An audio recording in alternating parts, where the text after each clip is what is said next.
Olá pessoal, eu sou o professor Nelson Adrian. Vim aqui rapidamente falar um pouco sobre as ideias do sociólogo francês Émile Durkheim. Durkheim vai abordar algumas teses, como por exemplo o conceito de fato social.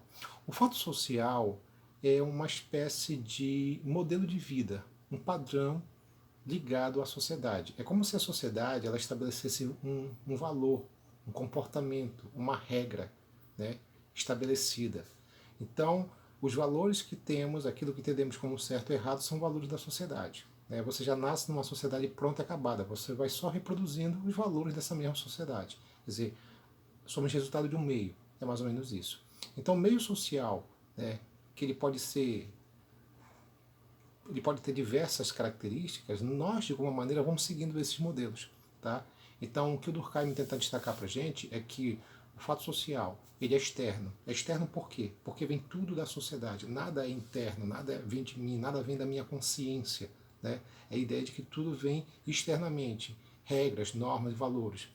É ao mesmo tempo generalizado. Generalizado por quê? Porque ele é distribuído. Quer dizer, os valores que eu tenho são os mesmos valores que o meu vizinho, o meu amigo, o meu tio, o meu pai também possuem. Quer dizer, são valores que são da sociedade e que são compartilhados. Daí a ideia de generalizado.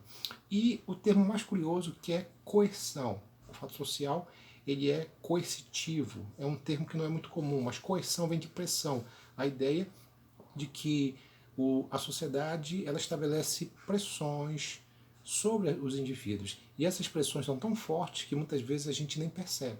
Muitas vezes essas pressões elas são até inconscientes. Né? Então, a maneira como me visto, o conceito de beleza, na verdade, são coisas determinadas, né? Não por mim, mas pela sociedade, e elas são tão impostas, né, que eu muitas vezes sou obrigado a seguir esse modelo, ou de moda, ou de comportamento, tá?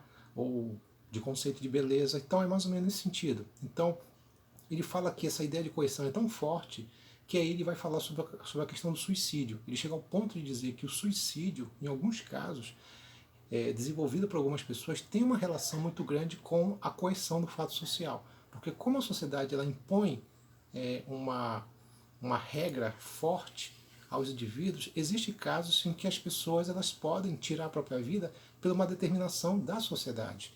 Né? Como o caso, por exemplo, das viúvas indianas que tiravam a própria vida após saber da morte do marido, quer dizer, a ideia de que a sociedade determinava isso, quer dizer, uma mulher nas sociedades indianas do século XIX, elas só podem viver a partir do que da existência do homem, então havia uma pressão de elas poderem tirar a própria vida depois da morte do marido, ou a gente pode destacar o caso do capitão que afunda com o navio, né? Quer dizer, a ideia da pressão, o samurai que tira a própria vida em nome da honra, lavar a própria honra, o caso do samurai, na verdade, que ele faz aquela prática em decorrência justamente de uma determinação da sociedade, tudo isso são modelos que a gente pode chamar que tem um sentido de suicídio, quer dizer, o suicídio nesse processo ele tem uma função aqui social.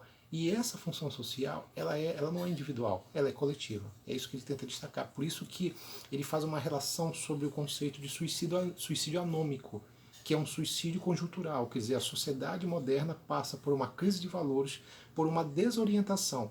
E essa desorientação é como se fosse uma espécie de doença social.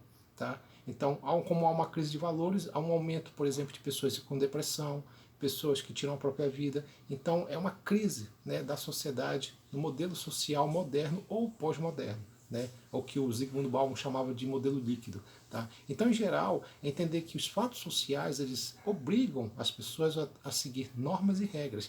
E esses valores não são nossos, eles são sempre da sociedade. Ok? É isso, gente. Um abraço.